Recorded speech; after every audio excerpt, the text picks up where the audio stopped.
So here's a fun little one about Social Security. So a year ago, I had written this post called "The Next Great Tax Hike," and I talked about how the payroll tax is being capped at around about $130,000 for Social Security.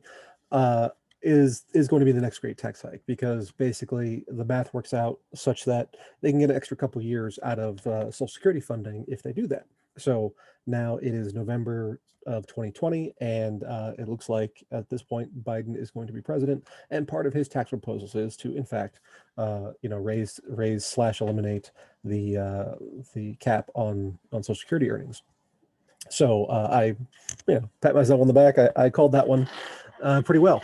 So there, my buddy Mitch here asking, where's the opt-out option on Social Security? Government can keep everything I've paid in so far, and I will waive my benefits. I can do better by myself. And a lot of people who are successful feel that way, and they're right. So, if you look at Social Security as an investment, it's not, because it's a transfer payment. Like your money that you pay in today doesn't save up for you over time. It just goes to the current recipients, and that's kind of part of the problem.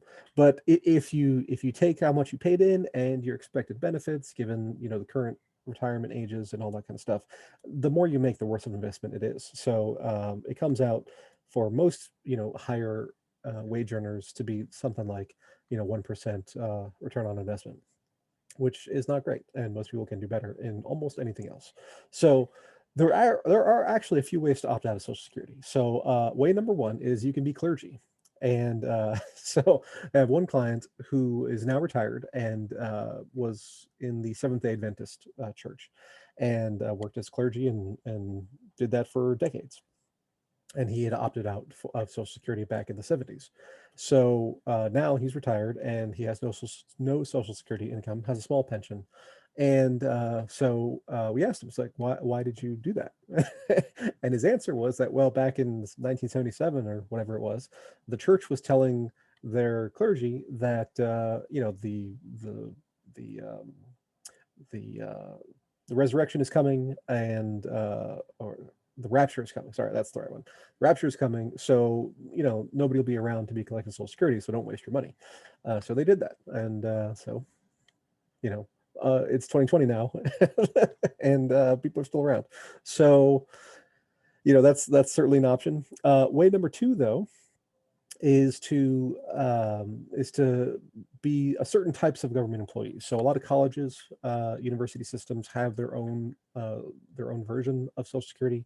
So like in my family, my father worked for the Department of Energy for a long time, and he was in an alternative program.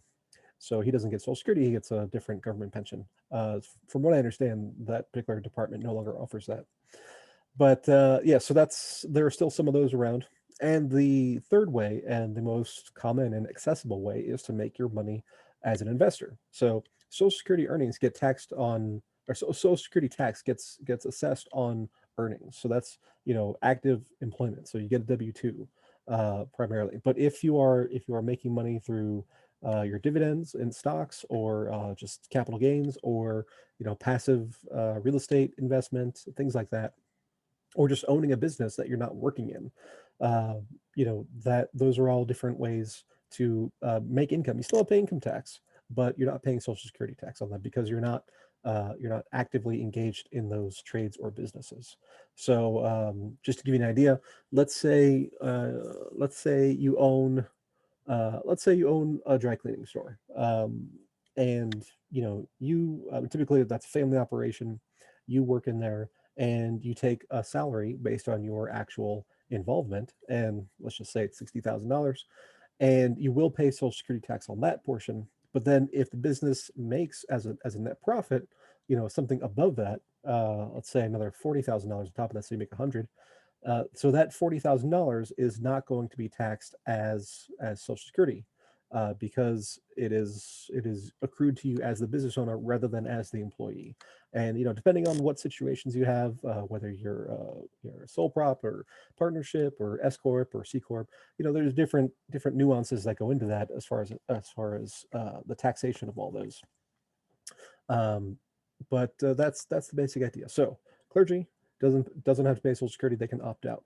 Um, you can work for a government agency that has an alternative, but you're still paying something there, or you can be an investor and or a business owner, and all those ways you can avoid the Social Security taxes. So, you know, by and large, most people are paying Social Security tax, and we do know that the system is insolvent in the next depends on the report that's going to come out here shortly, but shortly.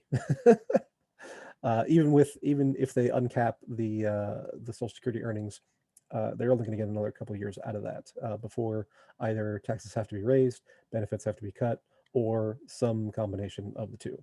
So the math is what it is. The system is what it is, and we can only do our part to make sure we weather the coming difficulties.